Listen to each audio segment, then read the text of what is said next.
اور باوقار ہنر اختیار کرنے کی ترغیب۔ بھائی رزق حلال کے لیے کچھ تو کرنا ہے نا، تو ایسا شعبہ اختیار نہیں کرنا جو حرام کا ہو یا جس میں انسان ذلیل ہوتا ہو، بلکہ عزت والا کام۔ ہزاروں کام ہے جو انسان سوچ بناتا ہے، وہی اللہ تعالیٰ اس کو ہنر سکھا دیتا ہے۔ اسی طرح دینی تعلیم و تعلم کا نصاب اور تصنیف و تالیف کی ترغیب۔ بیٹی اس 9ویں وصیت میں صدیق حسن خان رحمہ اللہ نے نصاب بنایا ہے کہ طلبہ کو، بیٹیوں کو سب سے پہلے گرامر سیکھنی چاہیے، لغت سیکھنی چاہیے، اس کے بعد اصول سیکھنے چاہیے، پھر حدیث کی فلاں کتابیں پڑھنی چاہیے، پھر تفسیر کی کتابیں پڑھنی چاہیے۔ کیسی بات ہے، انہوں نے باقاعدہ ایک نصاب بنا دیا ہے۔ سبحان اللہ، یہ بڑی دلچسپ داستان ہے۔ اور پھر اگلی بات تصنیف و تالیف کی ترغیب۔ اپنی اولاد کو وہ نصیحت کر رہے ہیں، میں آپ کو بیٹا کر رہا ہوں کہ کتابیں لکھنا یہ بہت بابرکت شعبہ ہے، صدقہ جاریہ ہے، اس میں صلاحیتیں نکھرتی ہیں، اس کو چھوڑنا نہیں۔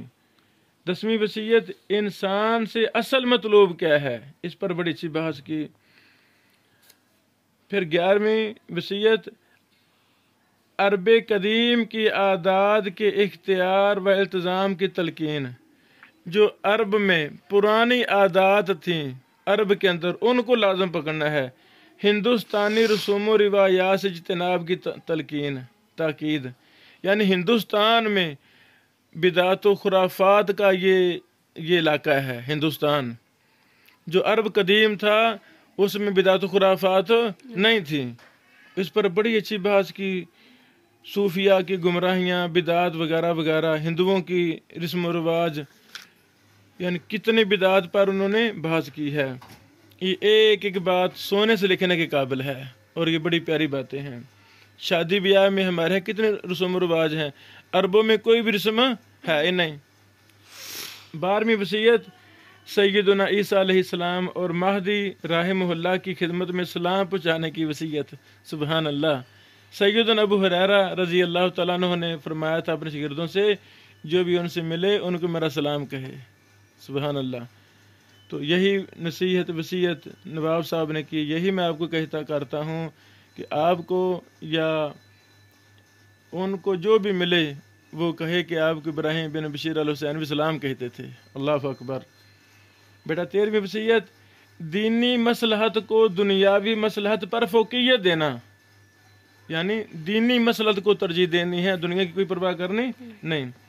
14ویں عزیز و اقارب اور ماتحتوں کے ساتھ حسن معاملہ کی تلقین، یعنی جو بھی رشتہ دار ہیں دنیا کے ہر انسان کے ساتھ، جو آپ کا کوئی ملازم ہے یا کوئی بھی اینی پرسن، تو حسن معاملہ ہے، اچھا اخلاق سے پیش آنا ہے۔ صوفیہ کی 15ویں وصیت صوفیہ کی ہاں معروف نسبت کی حقیقت اور مسنون و مشروع نسبت احسان کی تفصیل، اس میں بہت اچھی باتیں کی ہیں۔ 16ویں عالم ربانی کی صفات، ایک عالم کو کیسا ہونا چاہیے، ایک داعی کو کیسا ہونا چاہیے، اور طلبہ علوم شریعت کی فضیلت۔ سبحان اللہ۔ 17ویں وصیت مسال کے اربع کی علمی حقیقت اور فرقہ ناجیہ کے سالکین کا طرز عمل۔ یہ جو فقہائے اربع، امام مالک، امام شافعی، امام ابو حنیفہ، امام احمد بن حنبل رحمہ اللہ اجمعین، ان کے بارے میں بڑی پیاری باتیں لکھی۔ سبحان اللہ۔ منازل سلوک اور ان کی ترغیب۔ 19ویں واعظ و تذکیر کی اہمیت، لوگوں کو واعظ کرنا ہے۔ خطیب اور واعظ کے فرائض، خطیب کو کیسے درس دینا چاہیے، واجبات اور دور حاضر کے خطباء کی کمزوریاں، کہ نواب صاحب رحمہ اللہ کے دور میں جو لوگوں کی خطیبوں کی کمزوریاں تھیں ان پر انہیں بحث کی ہے۔ اللہ اکبر۔ پھر مفسر، محدث، خطیب وغیرہ، ان کی صفات کیا ہیں، یہ کون لوگ ہوتے ہیں، ان پر بحث کی۔ 20ویں وصیت علم آداب کی اہمیت۔ سبحان اللہ۔ 21ویں ذاتی اموال اور کتب خانہ کے متعلق وصیت۔ وہ ماشاءاللہ بہت مالدار تھے نا نواب صاحب رحمہ اللہ، تو ان کے پاس جو پیسہ تھا، جو کتب خانہ، بہت بڑا کتب خانہ تھا، اس پر انہوں نے وصیت کی کہ اس کو ایسے تقسیم کرنا انصاف کے ساتھ۔ آخری وصیت اللہ کی توحید اور رسول اللہ کی رسالت کی گواہی دینے والے کے لیے جنت کی بشارت۔ اور پھر آخر میں انہوں نے مجھے دفنانا کہاں ہے نا، انہوں نے لکھا ہے کہ مجھے دور دراز علاقے میں دفنا دینا، میری قبر کو عام قبروں جیسا رکھنا، اس کو ممتاز کرنا نہیں۔ سبحان اللہ۔ تو یہ بیٹا بڑی پیاری کتاب ہے۔ نواب صاحب نے اپنی اولاد کو وصیت کی، شیخ عمر فاروق سعیدی صاحب حافظہ اللہ نے لکھا ہے کہ یہی وصیتیں میں اپنی اولاد کو کرتا ہوں۔ تو بیٹا آپ میری بڑی بیٹی ہیں، میں آپ کو، اپنی اولاد کو، اپنی پوری نسل کو، پوری امت کو وصیت کرتا ہوں کہ اس کتاب میں ایسی ایسی باتیں لکھی ہیں جو سونے سے لکھنے کے قابل ہیں، کیونکہ یہ ساری باتیں قرآن و حدیث کے مطابق ہیں۔